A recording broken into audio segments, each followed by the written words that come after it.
নেবেন।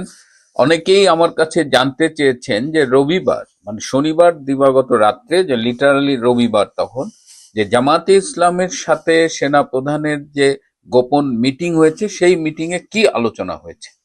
বেসিক্যালি শুধু জামাতে ইসলাম না, জামাতে ইসলাম, হেফাজতে ইসলামের একাংশ এবং ইসলামী শাসনতন্ত্র আন্দোলন, তিনটি দলের প্রতিনিধিদের সাথে সেনা প্রধানের আলাদা আলাদা মিটিং হয়েছে।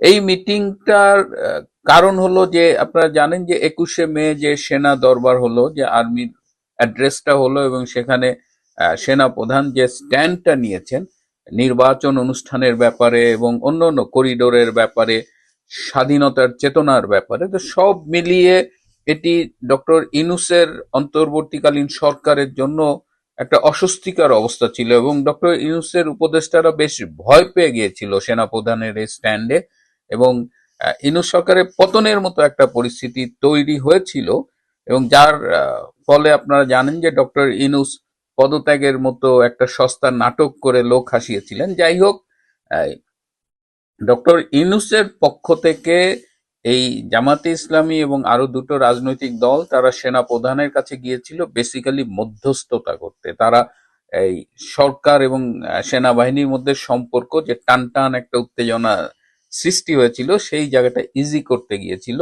তাদের সাথে খুব গুরুত্বপূর্ণ এর বাইরে তেমন কোনো আলোচনা হয়নি, এবং সেটার একটা রিফ্লেকশন আমরা দেখেছি যে গতকাল যে সেনাবাহিনীর সেনা সদরে যে সংবাদ সম্মেলনটা হলো সেখানে কিন্তু সেনাবাহিনীর পক্ষ থেকে বলা হয়েছে যে অন্তর্বর্তীকালীন সরকারের সাথে তাদের কোনো টানাপোড়েন নেই।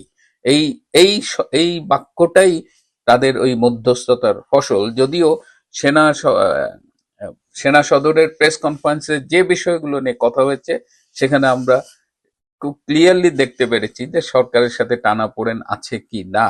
বরং জামাতের সাথে মিটিং এ কি আলোচনা হয়েছে তার চেয়ে আরো গুরুত্বপূর্ণ দুটো বিষয়ে আমি আপনাদের সাথে কথা বলবো। তার মধ্যে একটি হলো যে অনেকেই দেখলাম বলছেন যে 22শে মে বাংলাদেশে যে মার্কিন দূতাবাস আছে তার chargé d' affaires Tracy Ann Jacobson 22শে মে আমেরিকায় গেছেন, কিন্তু এই তথ্যটা সঠিক না। তিনি গতকাল কাতারের উদ্দেশ্যে ঢাকা ত্যাগ করেছেন। হয়তো কাতার থেকে তিনি আমেরিকায় যেতে পারেন, কিন্তু কাতারে ট্রেসি গিয়েছেন গতকাল, এবং ট্রেসির সাথে একই সাথে চেক ইন করে একই বিমানে কাতারে গিয়েছেন বাংলাদেশের জাতীয় নিরাপত্তা উপদেষ্টা ডক্টর খলিলুর রহমান।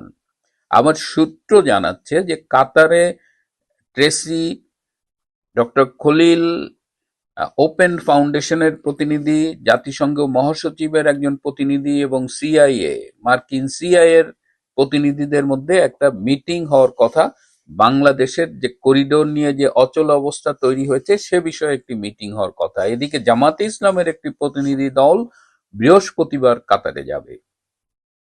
করিডোর নিয়ে সর্বশেষ যে খবর পেয়েছি, শিলখালিতে যে স্থাপনাগুলো তৈরি করার প্ল্যান ছিল সেই নির্মাণ কাজগুলো আপাতত স্থগিত আছে, কিন্তু আরাকান আর্মির মুভমেন্ট গুলো চলছে।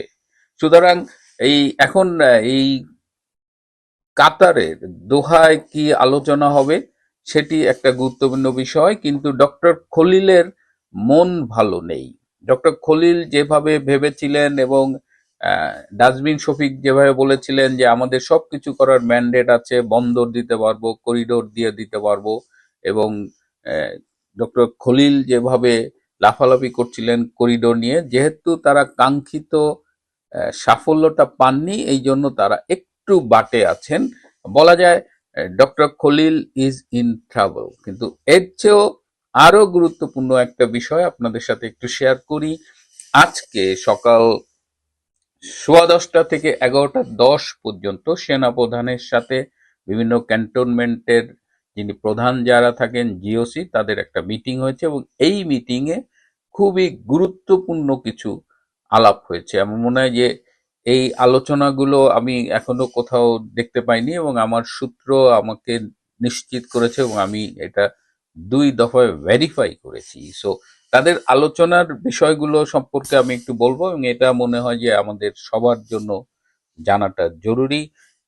সম্প্রতি এই জাতীয় ঐকমত্য কমিশন যেটা গঠিত হয়েছে, যেটার co chairman doctor Ali Riaz, তিনি পার্বত্য চট্টগ্রামের বিভিন্ন নৃগোষ্ঠীর সংগঠনের সাথে গোপন বৈঠক করেছেন, যেটা মিডিয়ায় আমরা পাইনি। আহ, তো এই মিটিংটা নিয়ে সেনাবাহিনীর মধ্যে তীব্র অসন্তোষ দেখা দিয়েছে। আমরা দেখেছি, সেটাও খুব একটা মিডিয়া আসেনি। আমাদের জাতীয় নিরাপত্তা উপদেষ্টা এর আগে ডক্টর খলিল, তিনিও পাহাড়ের এইসব নৃগোষ্ঠীর সাথে গোপন বৈঠক করেছেন। তার মধ্যে ইউপিডিএফ আছে এবং আরো যারা আছে, যারা একসময় সশস্ত্র আন্দোলন করেছে বা এখনো করছে, এই সব সশস্ত্র গোষ্ঠীর সাথে এই আলী রিয়াজের মিটিং এবং তার আগে ডক্টর খলিলের মিটিংটি সেনাবাহিনীকে ক্ষুব্ধ করেছে এবং তারা গভীর উদ্বেগ প্রকাশ করেছে। এর বাইরে আরো কিছু আলোচনা হয়েছে, যেমন সেনাবাহিনীর বিরুদ্ধে দেশের বাইরে থেকে নানা রকমের অপপ্রচার এবং গুজব ছড়ানো হচ্ছে, অসত্য তথ্য ছড়ানো হচ্ছে। এ ব্যাপারে বাহিনীর সকল সদস্যকে সতর্ক থাকার উপদেশ দেওয়া হয়েছে এবং কেউ যেন এসব গুজবে কান না দেয়। এবং সেনাবাহিনীর পক্ষ থেকে বলা হয়েছে, এ ধরনের গুজব বা এই যে অসত্য তথ্য প্রচার, এগুলোকে আর সহ্য করা হবে না বা মেনে নেওয়া হবে না। এছাড়া করিডোর প্রসঙ্গে তারা আলোচনা করেছে যে শুধুমাত্র মিয়ানমারের সাথে করিডোর বিষয়ে যে আলোচনা হচ্ছে সেটা না, বাংলাদেশ যেসব দেশের সাথে সীমানা শেয়ার করে সকল দেশের সাথে সৎ প্রতিবেশী সুলভ সুসম্পর্ক গড়ে তুলতে চায় এবং সেনাবাহিনী এ ব্যাপারে তাদের অবস্থানটা মানে এই ব্যাপারে তাদের একটা দৃঢ় অবস্থান আছে সেটা প্রকাশ করেছে। এবং সম্প্রতি একটি প্রতিবেশী রাষ্ট্রের সাথে যে পুশ ইন শুরু হয়েছে, যেটি বিজিবি দেখছে, বিজিবি বিভিন্ন অবৈধ পুশ ইন ঠেকানোর চেষ্টা করছে, তো সেনাবাহিনী সেই বিষয়ে গভীর নজর রাখছে। এর বাইরে হলো তারা আলোচনা করেছে যে বাংলাদেশের মাটি কোনো বিদেশি শক্তিকে ব্যবহার করতে দেওয়া হবে না। বাংলাদেশের স্বাধীনতা সার্বভৌমত্ব রক্ষার ব্যাপারে বাংলাদেশ সেনাবাহিনী অতীতের মতো সবসময় ভূমিকা রাখবে এবং বাংলাদেশ সেনাবাহিনী অতীতের যে কোনো সময় চাইতে এখন অনেক বেশি ঐক্যবদ্ধ। আর আরেকটি বিষয় এই জিওসিদের সাথে আলোচনায় বলা হয়েছে যে অ্যাগ্রেসিভ প্যাট্রোলিং, বলা হয়েছে যে যার যার অধীনস্থ এলাকায় যেন প্যাট্রোলিং মানে সেনা পাহারাটা যেন আরো জোরদার করে এবং কোনো অবস্থাতেই মব লিঞ্চিং বা এই যে মব ভায়োলেন্স যেটা করছিল এই যে ইনুসের ছেলেপেলেরা, জামাত শিবির বা বিএনপি, কোনো অবস্থায় এই মব লিঞ্চিংকে উৎসাহিত করা যাবে তো নাই, এটাকে নিয়ন্ত্রণ করতে হবে।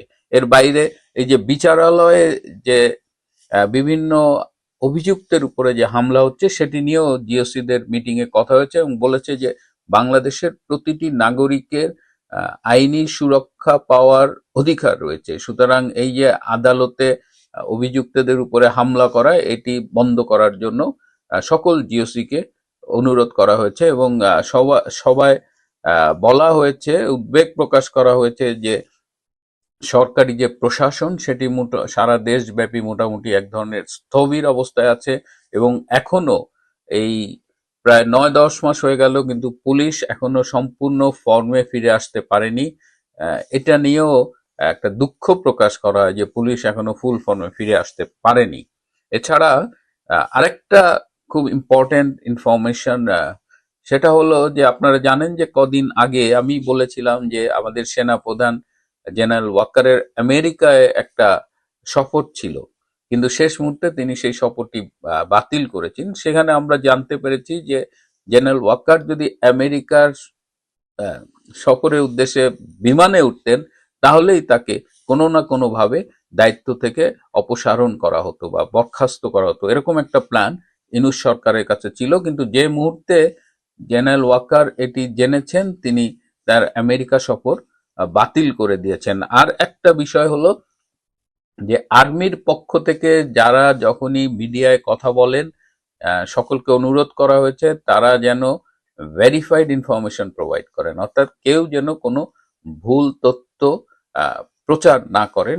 এটি সব আর্মি স্পোক্স পার্সনদেরকে বলে দেওয়া হবে। আর সবশেষে বলা হয়েছে যে কোনো অন্যায়ের সাথে বাংলাদেশ সেনাবাহিনী জড়িত হবে না।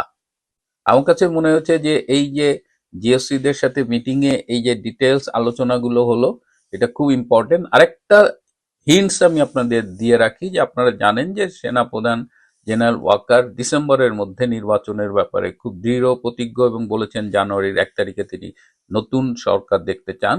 সো এই চাপের মুখে ডক্টর ইনুস সরকার এখন অক্টোবর নভেম্বরের মধ্যে একটি নির্বাচন অনুষ্ঠান অনুষ্ঠিত করবার কথা ভাবছেন। তবে এই নির্বাচন নিয়ে ডক্টর ইউনূসদের একটা বড় রকমের ষড়যন্ত্র রয়েছে, যে ষড়যন্ত্রের একটি কপি আমার হাতে এসেছে, কিন্তু এই ষড়যন্ত্র নিয়ে কথা বলবার সময় এখন নয়।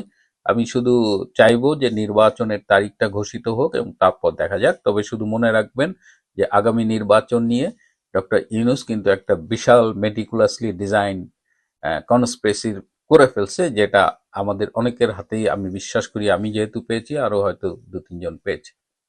প্রিয় বন্ধুরা, আজ এ পর্যন্তই। ভালো থাকবেন, সুস্থ থাকবেন, তার চেয়েও জরুরি